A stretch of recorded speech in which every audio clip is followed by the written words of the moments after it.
Oh, it helps generally if I turn off the card. There we go. Generally speaking. Hi, Claude. We're just going to Claude. admit that today, Lyssa is going to be the Tribble.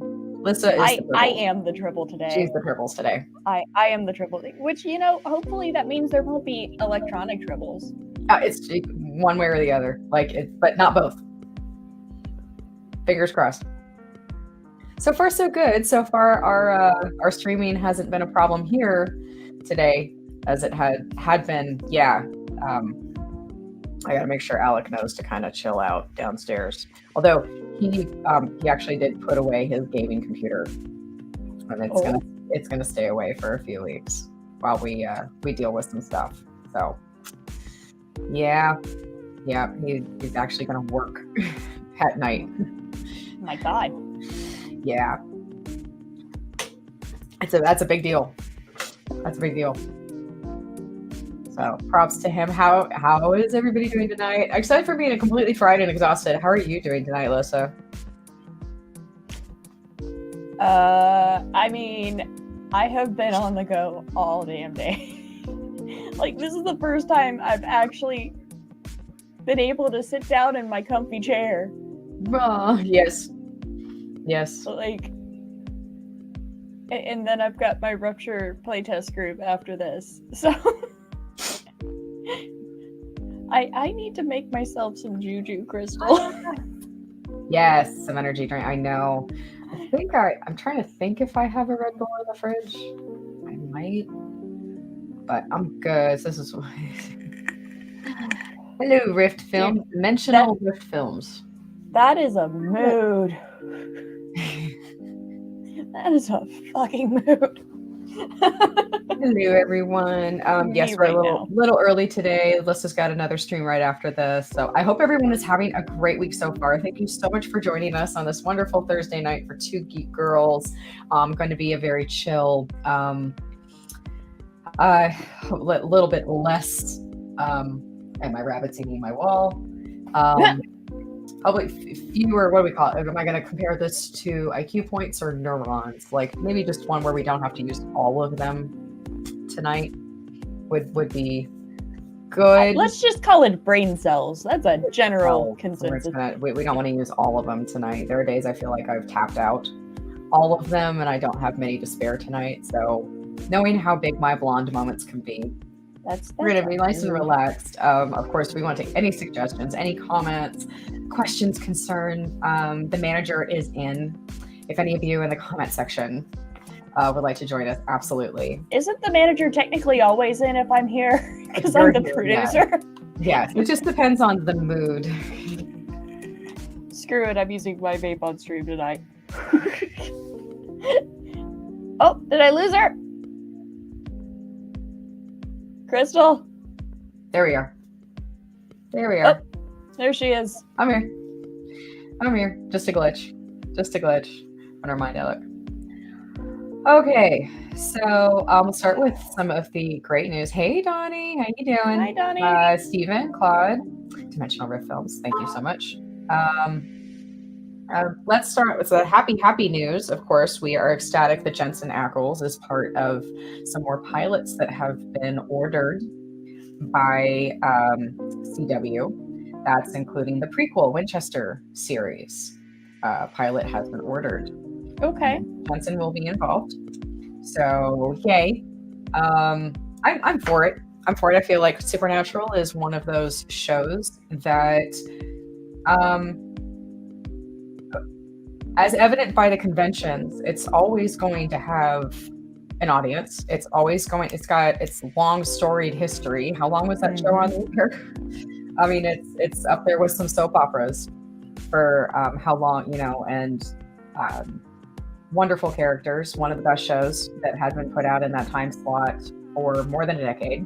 Mm-hmm. And if they do the prequel series right, it's just going to be like this extra layer. I don't feel like it's going to be, this doesn't hit me like a cash grab. It hits me like a world big enough that there are more stories to tell. Oh yeah, definitely. I think this is one that will work. So the prequel it's the Winchester. It's going to be, I think it's called the Winchesters. And so it's a pretty cool show. So that's going to be cool. And of course, if everything works out, we're going to see some of our favorite faces in there as well, because there's just some characters we can't get enough of on that show. It's true. Yeah. I would imagine Crowley would show up. Yeah, of course. Is he? Yeah. It's Crowley. It's Crowley. He can't help himself. There's a bunch of them. Can we also get Misha back as Castiel? I mean, that's one of those television show stories of an actor character, and in this case, both of them together being so good that they had to run through till the end. Yep.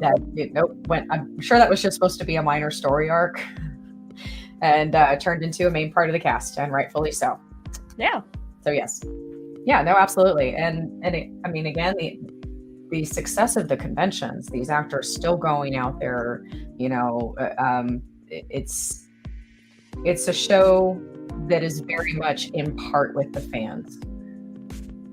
And that's huge for how long the longevity and the dimension of stories that could still be told about it. So I'm excited. I think this will be this. I agree with giving this one a shot. Oh yeah, it's definitely, as you said, they did a really good job with the world building with Supernatural, and so while you could see it as a cash grab, I don't think that's what it is here. I think Jensen just loved the world so much that he approached them and was like, hey, can we keep doing this, please?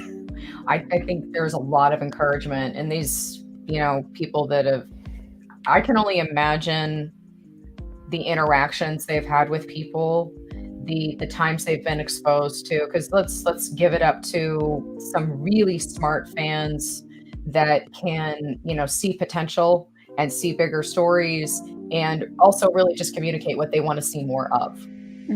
And again, this is a show that is absolutely intertwined with that fan base. So I'm not the least bit surprised that there are some ideas out there, and obviously the creators had almost unlimited potential there. As well as the Winchester series, there's going to be the Gotham Knights series. So I'm still getting some of the background on this, but I always hope that anything having to do with DC doesn't really turn into a CW show. It's just, let me go first. I don't want it to be done the way CW usually does DC shows. Just, they don't work for me. They're very pandering. They're absolutely cash grabs, minimum amount of effort. I'm not impressed. I have more hope for where HBO Max is going, but Gotham Knights is going to be a CW show. And yes, Donnie, you're right. Walker, there's been a pilot ordered for that as well. Walker has ordered a pilot as well. That's the one I forgot about. Thank you.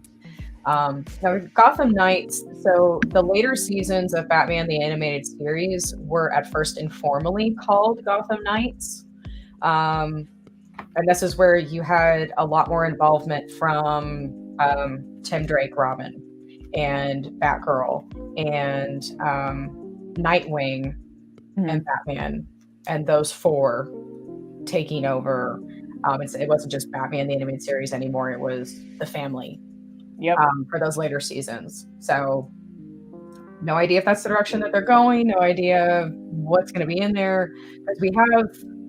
It's interesting what they consider connected to what show, because you have Titans, and and you've got Arrowverse, and you got Naomi out now, which I get the sense is going to be more about obscure DC characters, and I'm all for that. Kind of allowing Naomi as a new character to kind of breathe new life into further back characters, obscure characters, like it looks like Captain Comet is coming back, and that's like, those people don't even know who that is, and that's okay. So I'm just curious where everything's going to fit in, or if it's going to be standalone, especially with the Batgirl series. But CW, yes, Steven, CW, but it's still called CW, if that makes sense. Yeah, they haven't changed the name as of yet. Right. It'll still operate. So think of it like an imprint when it comes to book editing.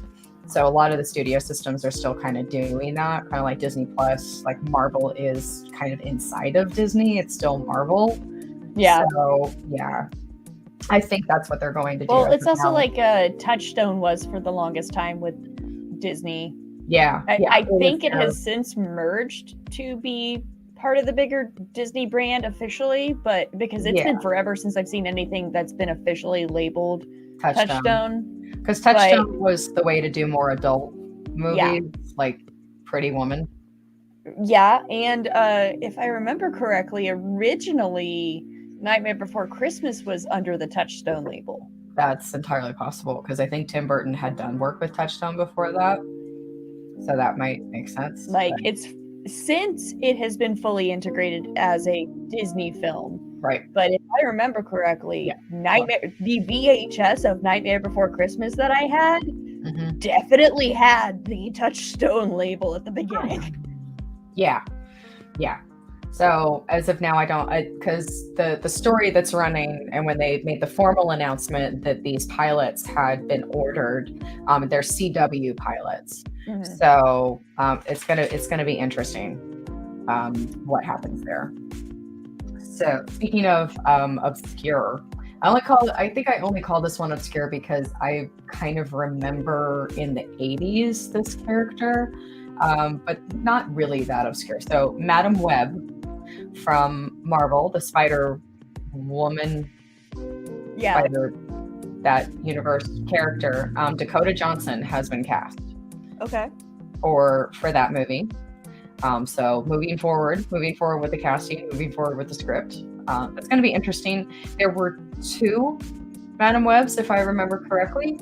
So I'm curious. At least I think there's been maybe even 3 or more at this point. I would not be surprised. I'm not as up on that one. Because I think at one point I went down the rabbit hole of Google and started reading up on that one. I think we've had there's definitely been at least 2, if not more, at this point. Right. Yeah, I so excited they're moving forward, expanding on the universe. That's going to be great while we're in the middle of trying to figure out what's going to happen throughout all of Marvel, tying more and more into Sony Fox, but not. It's a lot, but we'll see. This, of course, as we're getting more and more of the informal confirmation that X-Men are going to be in the MCU, in one form or another, all of that, of course, expands the possibilities and the questions, and also raises the stakes a lot for what it would mean to have, like Cerebro in the Marvel universe. Yeah. The consequences of Cerebro being in the MCU would be massive. Yeah. And think about, like, as soon as anyone, so that's Madam Web, by the way, for anyone who wants to look at that. But, like, think about Cerebro being in the MCU and them being able to find any soup that they want. With Sokovia Accords. Yeah. I mean, it's a lot, and it of course it just opens up the possibilities of which direction every phase is going to go, because we still have no idea how we're going to tackle these characters. The Fantastic Four, I still think Fantastic Four and those characters, they've already been mentioned. I think they're already a priority. I think, with especially I think that's already in there. We've got, spoiler alert, at the end of Eternals, we've got like Thanos' brother, possibility of extending that. And we keep mentioning places that are important to characters like Wolverine. We keep we keep going there. It keeps getting mentioned. So we'll see. Let's see. Yes, Madam Web was on the 90s series of Spider-Man. She was. That's true. Imagine Rom in the MCU. Rom. ROM. Why does that sound familiar? Why do I? That sounds. I feel like again. I feel Ringo Burr. Bad. Ringo Burr today. We need some. We need you to expound Stephen Ross, because both of us are very much no thoughts, just stare today.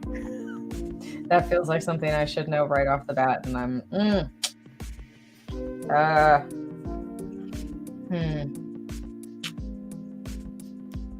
You mean Space Knight?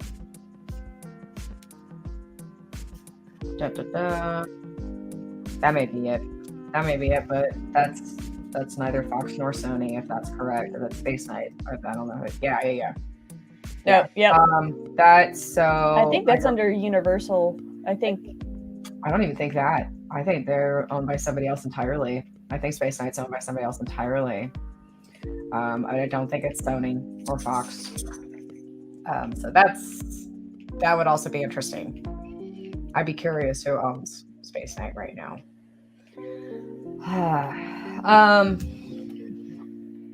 Yeah. So that's first point. So here's the other thing. I was going through. I tried to go back and catch up on movies in the wake of Matrix Resurrections, in the wake of the new Scream movie, in the wake of Hasbro owns the rights, which means potentially, that we could get something Wizards of the Coast makes out of it alongside Hasbro, because Hasbro eventually bought Parker Brothers in 91, right, and all the toy license properties too, which means that ROM is owned by Hasbro.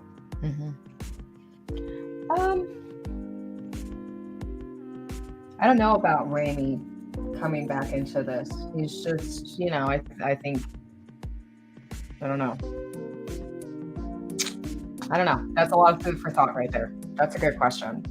But on top of, let's see, so Spider-Man is about to become the biggest movie of all time. Spider-Man No Way Home is about to become the most successful, biggest movie of all time. I think it's just a little bit away from that. You have what we got coming out. It's the biggest things we ever talk about. We talk about what are basically prequels, reboots, retellings, additions to,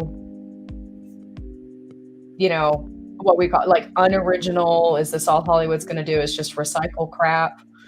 And then we have huge, enormous $300 million blockbusters based on pop culture characters. Yeah.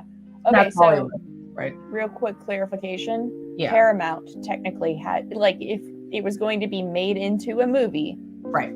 Paramount has the rights to ROM, not now. And Marvel can use ROM in the comics because they do have the comic rights. However, they do not have the movie rights and never will, because it is a Hasbro property. Right, because I think that goes back to basically being grandfathered when Marvel was just comics.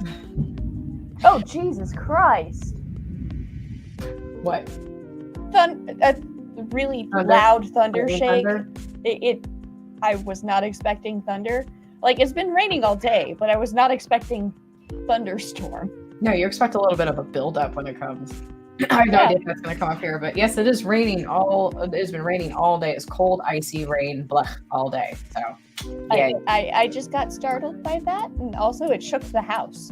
So, so I guess it,